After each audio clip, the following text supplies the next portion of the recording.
এবার বাংলায় চোখ পড়েছে। কিন্তু এর মধ্যে ঘটে গেছে একটা ঘটনা। সুপ্রিম কোর্ট বলেছে এইভাবে চলবে না। বলেছিল আধার কার্ড বলে আমরা কিছু মানি না। কেন মানো না? সুপ্রিম কোর্ট জিজ্ঞেস করলো আধার কার্ডকে কেন দিচ্ছ না? গভর্নমেন্ট অফ ইন্ডিয়া তারাই তো ইস্যু করেছে আধার কার্ড, আপনাদের সকলের কাছে আছে। ভোটার কার্ড কে ইস্যু করেছে? ওই নির্বাচন কমিশন। সেই নির্বাচন কমিশন বলছে বিজেপির বুদ্ধিতে ভোটার কার্ড মানি না আমরা। তাহলে কি মানিস তোরা? সুপ্রিম কোর্ট বলল মানতে হবে, তাই বদলাতে হলো। এবার একটু হাবড়ে গেল নির্বাচন কমিশন। তাই জন্য পশ্চিমবঙ্গের ক্ষেত্রে দেখবেন প্রত্যেকদিন আপনারা এসআইআর হচ্ছে, এসআইআর হবে, এসআইআর হলে 1 কোটি, কোন নেতা বলছেন, কেউ বলছেন 1.5 কোটি ভোটারের নাম বাদ যাবে। কে বলছে? নির্বাচন কমিশন না, বিজেপির নেতারা বলছেন। অমিত শাহ নাকি বলছেন। বুঝে দেখুন, যে কাজটা নির্বাচন কমিশনের সেইটার দায়িত্ব নিয়ে নিল বিজেপি, যেন বিজেপি মুখপাত্র নির্বাচন কমিশনের। এক হয়ে গেছে সব, তাদের আলাদা অস্তিত্ব নেই। হ্যান করেঙ্গা ত্যান করেঙ্গা, শুভেন্দু অধিকারী হুঙ্কার দিচ্ছে। এবার মুশকিল পড়লো কি জানেন? সময় কোথায়? তাই জন্য নোটিফিকেশন করছে না। 21 তারিখে তারা বিহারের লিস্ট বার করবে, তারপর দেখবে বিহারের এসআইআর কে বৈধ বলল কি বলল না সুপ্রিম কোর্ট, তারপরে পশ্চিমবঙ্গটা ভাবা যাবে। নয়তো ল্যাজ পুড়ে যাবে, মুখ পুড়ে যাবে নির্বাচন কমিশনের।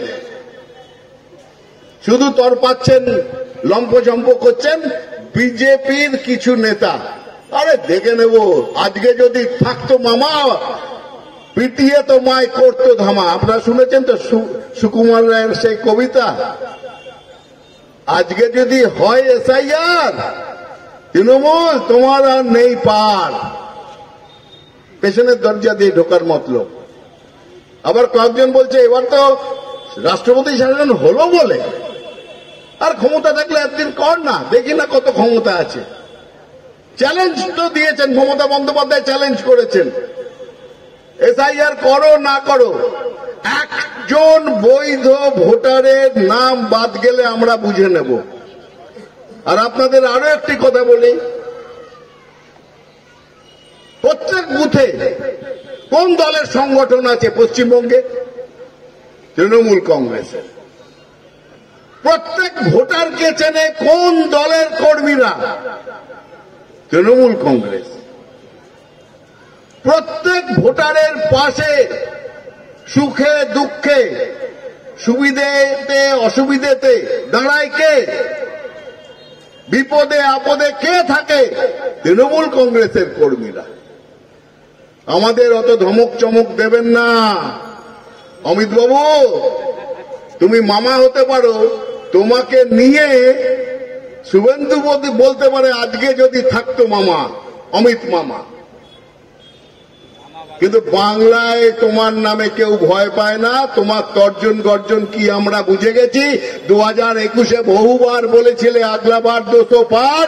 সেই সময় মমতা বন্দ্যোপাধ্যায়ের একটা পা ছিল ভাঙা, আপনাদের মনে আছে? 2021-এর নির্বাচনে হুইল চেয়ারে করে ঘুরছেন, আর নির্বাচনের শেষে দেখা গেল তিনি একটা পা দিয়েই ওই অমিত শাহকে গুনে গুনে গুনে 213টা গোল দিয়েছেন।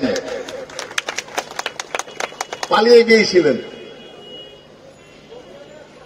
নাক্ষত্রা দিল্লির অফিসে গিয়ে দিয়েছিল না কোথায় দিয়েছিল জানি না।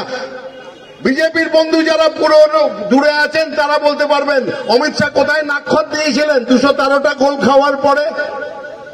বলেছিলেন তো আগলাবার 200 পার।